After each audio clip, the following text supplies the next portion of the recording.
Well, hey everybody, in my last devotional on Tuesday, I talked about how what really reveals our character, what really shows what type of a person we are, is how we respond to the difficult times we go through. Anybody can be a great person when things are going well. Anybody can have integrity and faith in times when things are easy, but it's really when we're struggling, when things are not going as we planned, that reveals who we are and how strong our faith is. And so today, as we think about those difficult times in our life, I want to talk about one practice that can help us, that can help sustain us and sustain our spiritual and emotional integrity. And it's something I've talked about before, and it's just so important that I want to talk about another aspect of it, and that is prayer.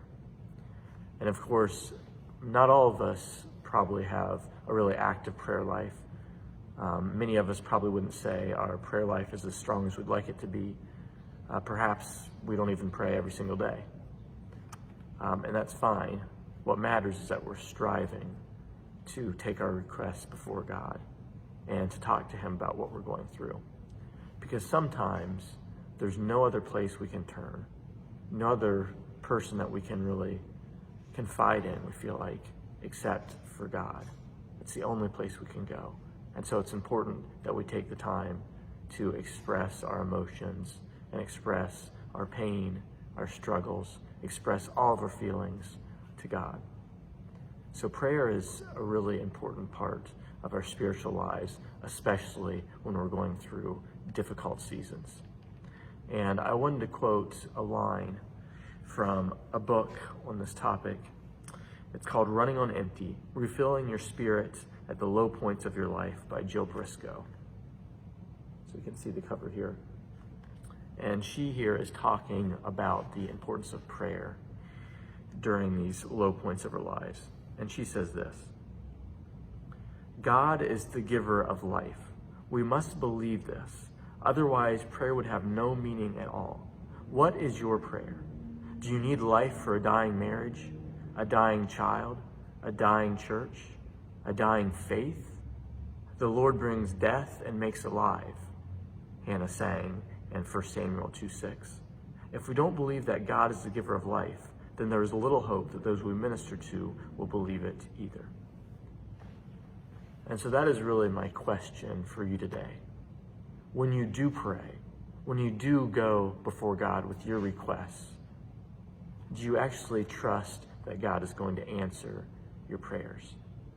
Because it's really easy to go through the motions with prayer, to have our words be hollow, to pray for ourselves or to pray for someone else, and not really trust that God is going to do something through our prayers.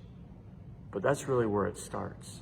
We need to believe that God really is alive and active in the world, that God is going to hear our requests, that God is going to answer our requests and change the situation through our requests. Now, that might not happen how we expect it to, might not happen how we want it to, but we need to trust that God does work through our prayers, that our words aren't hollow, that we're not just going through the motions when we pray. We need to believe and have faith that God is going to do something powerful through our prayers. That's really where the beginning of prayer is. That's where prayer starts.